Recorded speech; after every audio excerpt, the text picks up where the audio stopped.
Okay देखो, electric potential हमें निकालना है रिंग का, ठीक है। तो रिंग का जो इलेक्ट्रिक पोटेंशियल है ना, उसमें कैसा है कि ये एक तरह का कंटिन्यूस बॉडी है। कंटिन्यूस बॉडी मतलब जिसका लगातार ऐसे वो कहीं पे पॉइंट चार्ज जैसा डिस्क्रीट नहीं है, अलग अलग नहीं है, ये कैसा कंटिन्यूस बॉडी है। तो कंटिन्यूस बॉडी का इंटीग्रेशन करने के लिए ना कुछ स्टेप होते हैं। सबसे पहला स्टेप होता है identify the charge distribution. Charge distribution की किस तरह से कि 1D है, 2D है, 3D है, ये पकड़ना होता है। यानी आपको सीधा सीधा लैंग्वेज में बोलूँ तो मतलब ऐसा देखना कि चार्ज आपका लाइन पे है, कि एक धागे पे जैसा चार्ज होता है उस तरह से है, कि एक लेंथ पे है, कि आपका क्या बोलते हैं कि आपका सरफेस पे है, पेपर जैसा है, पेपर पे चार्ज है क्या, ठीक है। अगर पेपर पे चार्ज है तो हम एरिया से रिलेट करके निकालेंगे, लेंथ पे चार्ज है तो लेंथ से रिलेट करके निकालेंगे। अगर 3D ऑब्जेक्ट है उसमें अगर वॉल्यूम में चार्ज है तो उसका हम वॉल्यूम पे रिलेट करके निकालेंगे, ठीक है। दूसरा जो नेक्स्ट स्टेप है आइडेंटिफाई द एलिमेंट। तो एलिमेंट ना आपको इस तरह से आइडेंटिफाई करना होता है, इस तरह से पहचानना होता है कि आपका उसी एलिमेंट को हम कंटिन्यूसली रखें, ठीक है, तो वो हमारा पूरा बॉडी बन जाए। जैसे मैं आपको एक दो एग्जांपल लेके बताता हूँ फटाफट, ठीक है। हालांकि ये चीज़ मैं आपको इलेक्ट्रिक फील्ड में एक्सप्लेन कर चुका हूँ, फिर से मैं एक बार बता देता हूँ। जैसे आपका अगर मान लो पूरा रॉड बनाना हो ना, ठीक है, रॉड का अगर हमें कुछ कैलकुलेशन करना है या फिर समझ लो कि रॉड का हमें इंटीग्रेशन करना है, तो रॉड आपको बनाने के लिए क्या करना पड़ेगा कि आपको एक एक एलिमेंट ऐसा रखना पड़ेगा, छोटे छोटे रॉड्स लेने पड़ेंगे, ठीक है। लेट्स से कि अगर मान लो कि ये आपको रॉड बनाना है या फिर ऐसा ना एक ऐसा लाइन छोड़ो रॉड ही लेते हैं, ठीक है, ऐसा एक रॉड बनाना है तो हमें क्या करना पड़ेगा ना कि इस तरह से कि आपका एक रॉड ऐसा छोटा सा लेंगे, फिर दूसरा रॉड ऐसा लेंगे, तीसरा रॉड ऐसा लेंगे, चौथा, इसी को हम रिपीट करेंगे तो अब क्या हो जाएगा हमारा पूरा ना ये कंटिन्यूसली बॉडी बन जाएगा, ठीक है। दूसरा एग्जांपल लेते हैं आपका इसका रिंग का, ठीक है। अगर मान लो आपको रिंग बनाना है, जैसे इसका बनाना है रिंग, मान लो हमें जो ये बनाना है, तो रिंग बनाने के लिए आपको क्या करना पड़ेगा, जो एलिमेंट लेना पड़ेगा ना वो कैसा आर्क लेना पड़ेगा, ठीक है। एक आर्क, दूसरा, तीसरा, चौथा, पांचवा, इस तरह से रखते चले जाएंगे ना तो पूरा हमारा क्या बनेगा, पूरा रिंग रिपीट मतलब पूरा रिंग बन जाएगा, ठीक है। यानी मैं ऐसा बोल रहा हूँ एलिमेंट्स को रिपीट करते चले जाओ तो आपका क्या बनेगा, पूरा एलिमेंट आपका पूरा बॉडी बन जाएगा, ठीक है। तो जैसे इसमें ऐसा 1 2 3 4 5 इस तरह से लेते चले जाओ, ठीक है, तो ये आपका पूरा ना ऐसे बन जाएगा, ठीक है। ये पूरा आपका ये बन जाएगा, क्या बोलते हैं, आपका रिंग बन जाएगा, ठीक है। दूसरा आपका एक और एग्जांपल लेता हूँ। लेट्स से कि अगर मान लो आपको ना वो बनाना है, सर्कुलर डिस्क बनाना है, तो सर्कुलर अगर डिस्क बनाना है ना, तो डिस्क में आपको बनाने के लिए क्या करना पड़ेगा कि डिस्क बनाने के लिए क्या करना पड़ेगा, एक छोटा सा ऐसा ना रिंग लो, उससे थोड़ा बड़ा रिंग लो, उससे थोड़ा बड़ा, उससे ऊपर बड़ा, थोड़ा बड़ा बड़ा बड़ा करते चले जाओ, तो बड़ा करते चले जाओ तो उससे क्या बनेगा ना आपका ना अलग अलग एक पूरा डिस्क मिल जाएगा, ठीक है। देखो कैसे, लेट्स से कि हमें ऐसा डिस्क बनाना है, सॉलिड डिस्क बनाना है, तो आप क्या करोगे, एक छोटा सा ना ऐसा एक एलिमेंट लो, छोटा सा एक ऐसा रिंग लो, ठीक है, और इस रिंग का थोड़ा सा ऐसा थिकनेस ले लो, ऐसा कुछ थिक ऐसा रिंग ले लो। अब क्या करो, इसके जस्ट ऊपर एक ये रिंग लिया, इसके जस्ट ऊपर क्या करेंगे, एक और इसके जस्ट ऊपर एक ऐसे रिंग एक और चढ़ा देंगे, ठीक है। जैसे ये क्या बोलता है, व्हील के ऊपर ना टायर चढ़ाया होता है ना, उस तरह से समझना कि एक व्हील है, व्हील के ऊपर से टायर चढ़ाया, फिर उसके ऊपर एक और टायर चढ़ाया, फिर एक और टायर चढ़ाया, तो उस तरह से क्या होगा, चढ़ाते चढ़ाते क्या होगा, पूरा एक बड़ा सा बन जाएगा, ठीक है, बड़ा सा डिस्क बनेगा। तो ये क्या होगा, एक लिया, उसके ऊपर एक और, उसके ऊपर एक और, उसके ऊपर एक और, उसके ऊपर एक और ये डिस्क है। डिस्क का मतलब कैसा होता है, पतला सा होता है, जैसे सीडी प्लेयर का, अगर आपको सीडी डिस्क याद हो, कॉम्पैक्ट डिस्क अगर याद हो, तो डिस्क में वो वाला डिस्क कह रहा हूँ, ठीक है। तो डिस्क है, तो एक ऐसा रिंग लिया, उसके ऊपर एक और, उसके ऊपर एक और, उसके ऊपर एक और, इस तरह से आपका ये बड़ा होता चला जाता है, ठीक है। तो ये इस तरह से हम एलिमेंट सेलेक्ट कर सकते हैं। तो फिलहाल के लिए हमें जो ज़रूरत पड़ेगी इसका तो नहीं निकालना, पहले हम रिंग का निकालते हैं, फिर उसके बाद में अगला डेरिवेशन देखते हैं, तो अगर ये करना हो ये करेंगे, ठीक है। तो हम रिंग का निकाल के देखते हैं, ठीक है। तो रिंग का हमें करना है, तो रिंग के लिए क्या करेंगे, देखो आपको स्टेप्स तो समझा दिए, ठीक है। अच्छा सॉरी, हमें एलिमेंट वाले स्टेप पे था, वापस से अगला step size and position of element. तो भाई अब आपने जो एलिमेंट सेलेक्ट किया ना, उसमें से क्या करो, कोई भी एक एलिमेंट पकड़ो और उसका क्या करो, उसका ना साइज और पोजीशन बता दो कि भाई हमने एलिमेंट इतना माना, इसका साइज dx है या d थीटा है और वो x पोजीशन पे है, d थीटा पोजीशन पे है, जो भी उसका साइज एंड पोजीशन, उसकी लोकेशन बता दो कहाँ पे है, ठीक है। तो आपको इंटीग्रेट करने में आसानी होगी। दूसरा स्टेप, अगला स्टेप है क्या कि चार्ज ऑन एलिमेंट। तो जो भाई आपने जो एलिमेंट निकाला है उसका चार्ज बता दो, क्योंकि आप कैलकुलेशन इसी का करने वाले हो, किसी एक एलिमेंट का ही कैलकुलेशन करने वाले हो, तो उसका चार्ज आप निकालोगे यूनिटरी मेथड से, ठीक है। कि भाई पूरा जो लेंथ था 10 मीटर का था, तो एक का कितना, अगर एक का इतना है तो फिर इतने से कितना, ठीक है। dx माना आपने, तो dx का चार्ज कितना, वो निकालेंगे, मैं आपको स्टेप बताऊंगा, ठीक है। और फिर आपको अगला स्टेप है साइज और पोजीशन बता दिया, चार्ज ऑन एलिमेंट बता दिया, ठीक है। चार्ज ऑन एलिमेंट आप निकाल लोगे, ठीक है। फिर अगला स्टेप आएगा पोटेंशियल ड्यू टू एलिमेंट। तो एलिमेंट आपका जो भी है, ठीक है, अगर मान लो आप ऐसा एलिमेंट लेते हो, छोटा छोटा ये रॉड्स लेते हो, तो ये रॉड्स ना आप इसको क्या कर सकते हो, छोटा पॉइंट चार्ज जैसा कंसीडर कर सकते हो। और इसमें ऐसा होता है, एलिमेंट लेते वक्त ऐसा होता है कि एलिमेंट आप जितना छोटा लोगे ना उतना आपका एक्यूरेट होगा, ठीक है, आपका कैलकुलेशन उतना एक्यूरेट होगा। इंटीग्रेशन का ये रूल है, ठीक है। तो यहाँ पे हम जो एलिमेंट लेंगे, जितना छोटा लेंगे उतना अच्छा, हम पॉइंट लेंगे तो ज़्यादा अच्छा, ठीक है। तो पॉइंट चार्ज अगर हमने पॉइंट जैसा लिया है, मतलब थोड़ा सा एकदम छोटा सा आर्क है, तो अगर हमने मान लो पॉइंट जैसा लिया है, तो उसका हमें पता है इलेक्ट्रिक पोटेंशियल कितना होता है, वो होता है KQ/R। तो वहाँ से हमें कैलकुलेशन करने में फिर हम उस पॉइंट को पकड़ कर फिर हम आगे कैलकुलेशन कर सकते हैं, ठीक है। तो देखते हैं कैसे करते हैं कैलकुलेशन। तो मैं शुरू करता हूँ। आई होप ये एलिमेंट कैसे लेते हैं ये आपको समझ में आ गया हो, ठीक है। ये एलिमेंट वाला आपको तो मैं आगे बढ़ता हूँ। देखो मैं आपको इलेक्ट्रिक पोटेंशियल निकाल के बताता हूँ रिंग का, ठीक है।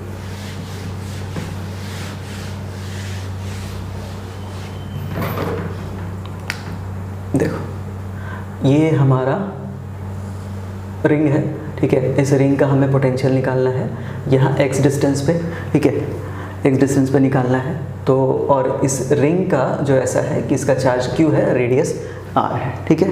तो इसका हमें निकालते हैं, कैसे करेंगे। सबसे पहला स्टेप क्या बताया कि भाई, आपको पहला स्टेप क्या बताया कि ये जो एलिमेंट, सबसे पहला देख लो यहाँ पे आइडेंटिफाई द चार्ज डिस्ट्रीब्यूशन। आपको पता है कि भाई लीनियर है, ठीक है। लीनियर है, आपका लाइन चार्ज है, ठीक है, लाइन चार्ज है।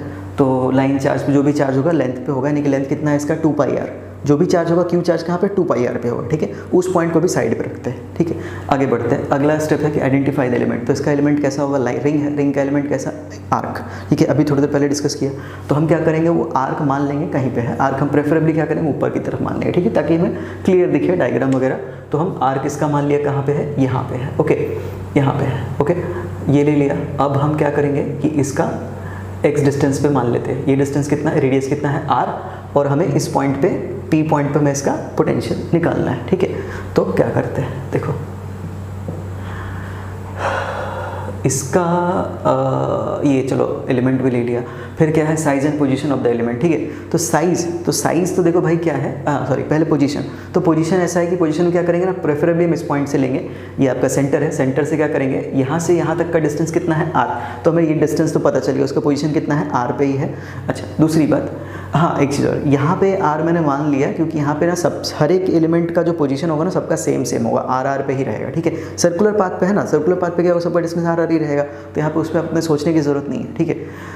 आगे बढ़ते हैं। दूसरा, इसका साइज़, उसका पोजीशन तो बता दिया, साइज़। तो साइज़ इसमें क्या करो कि देखो ध्यान देना कैसे कह रहा हूँ कि लेट्स से ये अगर ऐसा एलिमेंट, ये अगर ऐसा सर्कल है ना, तो सर्कल पे हमें क्या करना है, ऊपर एक आर्क लेना है ऐसा, ठीक है। तो इस आर्क का हम क्या करेंगे, इसको d थीटा ले लेंगे ऐसे, ठीक है। ये जो आपका छोटा सा एंगल होगा ना, इसको हम क्या करेंगे ऐसे d थीटा ले लेंगे, okay. This is your d theta, ठीक है, ये d थीटा हो जाएगा। तो हम इसको क्या करते हैं, मैं इसी को ऊपर d थीटा ऐसे ले लेता हूँ, ठीक है। ये वाला एंगल हो जाएगा हमारा कितना, d थीटा, ठीक है। आगे बढ़ते हैं। तो ये हमारा, छोड़ो इसमें कुछ नहीं करते, ओरिजिनल क्वेश्चन है, इसको छोड़ देते हैं। हम इसमें इसमें लिखते हैं, इसको कितना ले लेंगे, ये हो जाएगा हमारा d थीटा हो जाएगा। अच्छा, साइज एंड पोजीशन हो गया। चार्ज ऑन एलिमेंट, तो आपको क्या बताया कि भाई चार्ज जो Q चार्ज है वो कहाँ है, पूरे लेंथ में 2πr में है, ठीक है। तो पूरा अगर आपका ये 2πr में है तो इसमें हम कैसे कैलकुलेट करेंगे, तो इसमें एलिमेंट का निकालना है कितना, d थीटा का निकालना है, ठीक है। तो d थीटा का आप ना किस तरह कर सकते हो, दो तरीके से कर सकते हो, ठीक है। एक तो उसका एंगल आपने माना कितना है, ये वाला एंगल कितना है आर्क का, अगर यहाँ पे आपका आर्क है तो ये माना कितना आपने d थीटा, ठीक है। तो हम इसका लेंथ निकाल सकते हैं, ठीक है।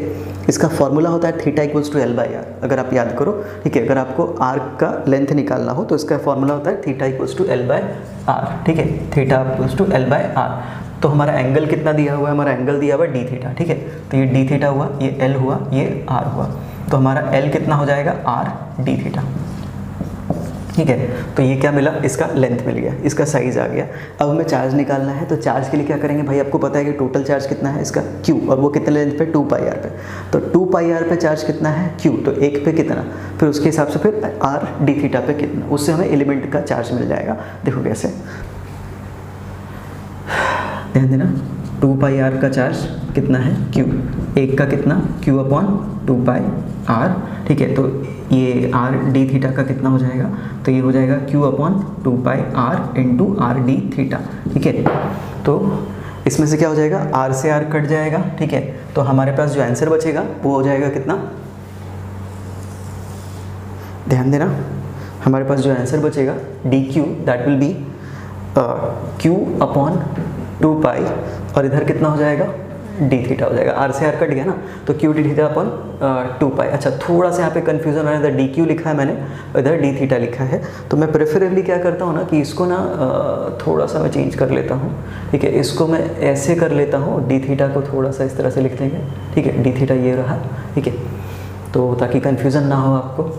ओके फिर आगे बढ़ते हैं, अगला स्टेप क्या है, चलो चार्ज वाल मिल गया, अगला क्या है, पोटेंशियल ड्यू टू एलिमेंट। तो एलिमेंट का पोटेंशियल हमें निकालना है। एलिमेंट का पोटेंशियल का फॉर्मूला क्या होता है, के क्यू बाय, पोटेंशियल का फॉर्मूला क्या होता है, के क्यू बाय आर। एलिमेंट क्या है हमारा, पॉइंट चार्ज है, ठीक है, तो पॉइंट चार्ज का क्या करेंगे, के क्यू अपॉन आर कर लेंगे। अच्छा तो एलिमेंट है डी वी, ठीक है, इसको क्या करेंगे, के क्यू अपॉन आर, फॉर्मूला यही होता है, ठीक है, और चार्ज हमारा कितना है यहाँ पे, डी क्यू, छोटा सा चार्ज कितना, डी क्यू, ठीक है, और आर जो होता है वो डिस्टेंस होता है, कहाँ से कहाँ तक का, एलिमेंट से लेकर के, या फिर जो चार्ज होता है चार्ज से लेकर जिस पॉइंट पे निकालना है, ठीक है, हमारा एलिमेंट यहाँ पे है, ठीक है, और हमें निकालना है यहाँ पे, ठीक है, तो अब ध्यान देना इधर, ये हमारा एंगल कितना है, डी थीटा था, ठीक है, और हमें यहाँ पे निकालना है, तो समझना बात को, ये मान लो एक्सिस है, ठीक है, ये आपका एक्सिस है, यहाँ पे निकालना है, और ये डिस्टेंस कितना है, आर, हमें ये वाला डिस्टेंस कैलकुलेट करना है, नहीं हाइपोटेनस कैलकुलेट करना पड़ेगा, ठीक है, तो ये डिस्टेंस कितना हो जाएगा, ये R square plus X square का अंडर रूट, ठीक है, ये R square plus X square का अंडर रूट। अच्छा जिसको नहीं समझ में आया वापस से मैं समझाता हूँ, ठीक है, कई लोगों को ये चीज़ नहीं लग सकती है, मतलब बिल्कुल अलग लग सकता है, ठीक है, लेकिन अगर आपको इलेक्ट्रिक फील्ड अगर याद हो रिंग का, तो सेम टू सेम वही कहानी है, ध्यान देना, ये हमारा रिंग है, ठीक है, ये हमारा रिंग है, अभी मेरे पास यही है तो इसी से यूज़ करना पड़ेगा, ठीक है, तो ऐसे ये रिंग है, हमें रिंग का ना यहाँ पे निकालना है, ठीक है, ये मान लो पेन हमारा एक्सेस है, यहाँ पे निकालना है, ठीक है, दिख रहा है डायग्राम ऐसा, ठीक है, ये इस तरह से है, तो ये जो चीज़ है यहाँ पे निकालना है, यानी कि यहाँ पे हमारा एलिमेंट होगा और हमें यहाँ पे निकालना है, ठीक है, तो ये वाला डिस्टेंस क्या हो जाएगा, ये आर होगा रेडियस, ठीक है, ये एक्स होगा, तो ये R square plus X square का अंडर रूट यानी हाइपोटेनस, ठीक है, तो ये R square plus X square का अंडर रूट हो जाएगा डिस्टेंस, तो ये कितना ले लेंगे, K Q by R, K D Q by, चलो एक स्टेप रहने देते हैं, के डी क्यू को भी डी क्यू छोड़ो अभी, आर डिस्टेंस कितना हो जाएगा, root under R square plus X square, ठीक है, root under R square plus X square D V, ठीक है, अब हमें क्या करना पड़ेगा, डी वी को दोनों साइड अब इंटीग्रेशन करते हैं, तो डी वी को इधर रखेंगे, इधर भी इंटीग्रेशन करेंगे, सॉरी नीचे की तरफ इंटीग्रेशन करेंगे, तो के डी क्यू की वैल्यू कितनी ऊपर से ले लेंगे, ठीक है, ये कितना हो जाएगा, Q D theta upon 2 pi को टी पाई छोड़ दो, इधर कितना हो जाएगा, R square plus X square, ठीक है, R square plus X square, ठीक है, कुछ छूट रहा है, नहीं छूट रहा है, चलो आगे बढ़ते हैं। डी वी का इंटीग्रेशन होता है वी, तो मैं दोनों साइड एक साथ ही इंटीग्रेशन करूंगा, तो इसको कुछ नहीं करता हूँ अभी, तो डी वी को डी वी छोड़ा, इसमें से क्या करेंगे, के क्यू को बाहर कर देंगे, के क्यू को बाहर कर दिया, अंदर बचेगा डी थीटा, 2 पाई को भी बाहर कर देंगे, ठीक है, और यहाँ पे ध्यान देना R square X square, radius तो फिक्स है, ये मतलब पॉइंट भी, ये डिस्टेंस भी फिक्स है एक्स, तो हमें ये दोनों को भी साइड करना पड़ेगा, कुछ नहीं मतलब सबको बाहर लेते चले जाओ, तो अंदर बचेगा R square plus X square बाहर बचा, के क्यू अंदर सिर्फ बचेगा हमारे पास डी थीटा, ठीक है, तो डी थीटा का अब समझना, अब दूसरी बारी आती है लिमिट रखने की। अच्छा हमें लिमिट हम पहले ही रख देते तो ज़्यादा अच्छा रहता, तो लिमिट रखने में कैसा होता है कि कोई बात नहीं अभी भी रख सकते हैं, लिमिट रखने में कैसा होता है कि आपको इस तरह से एलिमेंट को रिपीट करना होता है ना, कि जो ताकि आपका पूरा बॉडी कवर अप हो जाए, ठीक है, यहाँ पे हमें क्या करना है, सर्कल बनाना है, पूरा कैसा बनाना है, रिंग बनाना है, तो लेट्स से कि अगर मान लो आपने ऊपर से शुरू कर दिया, ठीक है, पहला एलिमेंट यहाँ पे रखा, ठीक है, और आप इस तरह से बढ़ते पूरा घूमते पूरा यहाँ तक आते हो, ठीक है, वापस से, तो आप ऐसा समझना, यहाँ पे ध्यान देना एक चीज़ और, यहाँ पे वेरिएबल कौन सा टर्म है, हमने वेरिएबल यहाँ पे थीटा लिया है, ठीक है, एंगल के टर्म्स में लिया डी थीटा, यहाँ पे थीटा लिया है, ठीक है, थीटा अगर है तो आपका जो भी होगा तो आपको एलिमेंट के एंगल के टर्म्स में ही पूरा आपको लिमिट रखना पड़ेगा। लेट्स से कि अगर हम यहाँ पे रखते हैं तो पहला एलिमेंट जो होगा उसका एंगल कितना होगा, तो यहाँ से शुरू करेंगे, तो हम एक बार को मानते हैं 0 डिग्री यहाँ पे है, ठीक है, पहला हम 0 से शुरू किया, यहाँ पे 0 है, बढ़े, जब यहाँ पहुँचेंगे 90 होगा, फिर नीचे आएंगे तो 180 होगा, ठीक है, यहाँ पे 180 होगा, फिर इधर 270, फिर इधर कितना 360, तो पूरा एक राउंड जब मारेंगे ना तो क्या होगा, 0 से लेकर के 360 डिग्री तक हमारा वो एलिमेंट रखना होगा, ठीक है, तो पहला एलिमेंट 0 डिग्री पे, दूसरा 1 डिग्री 2 डिग्री, इस तरह बढ़ते 90 डिग्री पे, 90 से 180 पे, फिर 180 से 270 पे, फिर 270 से 360 पे, तो इस तरह से हम पूरा एलिमेंट हम कवर अप करेंगे, ठीक है, पूरा ऐसे ही घूमना पड़ेगा। तो उसमें क्या होगा कि आप एंगल कितना बनाओगे, 0 डिग्री से लेकर के 360 डिग्री, ठीक है, वो इस बात पे डिपेंड करता है कि ये एलिमेंट आप जो लिमिट है वो इस तरह से रखते हैं कि आपका एलिमेंट क्या है, सॉरी जो वेरिएबल क्या है, ठीक है, वेरिएबल क्या है हमारा थीटा टर्म्स में लिखेंगे, ठीक है, देखो कैसे, D V K Q upon R square सबको बाहर कर लो, ठीक है, साइड रखो K Q 2 pi R square plus X square, ठीक है, डी थीटा का हो जाएगा थीटा, ठीक है, इंटीग्रेशन कर दिया, ठीक है, डी थीटा का सॉरी इधर 0 से 2 पाई, और यहाँ पे डी वी का इंटीग्रेशन क्या हो जाएगा, डी वी का इंटीग्रेशन हो जाएगा वी, ठीक है, थीटा इधर 0 से 2 पाई, अपर लिमिट रखेंगे 2 पाई, लोअर लिमिट 0, ठीक है, तो ये हो जाएगा v is equals to K Q upon 2 pi ये R square plus X square, ठीक है। अब इधर क्या हो जाएगा 2 पाई माइनस 0, तो यहाँ पे क्या बचेगा, सिर्फ 2 पाई ही बचेगा, ये 2 पाई कट गया, तो फाइनल जो वोल्टेज आएगा वो इतना आएगा कि Q upon root under R square plus X square, यही हमारा रिंग का होगा, ठीक है। तो ये हमारा फाइनल आंसर हुआ। ओके, यहाँ पे बहुत सारी चीज़ें सिंपल हो जाती है क्योंकि ये जो टर्म है ना वो कैसा है आपका, है ना, स्केलर क्वांटिटी है, ठीक है, इसलिए आपको जैसे इलेक्ट्रिक फील्ड में करते हैं उसमें सबके एलिमेंट ना कैंसिल आउट करते थे एक दूसरे को, तो वो यहाँ पे हमें नहीं करना होता है, ठीक है।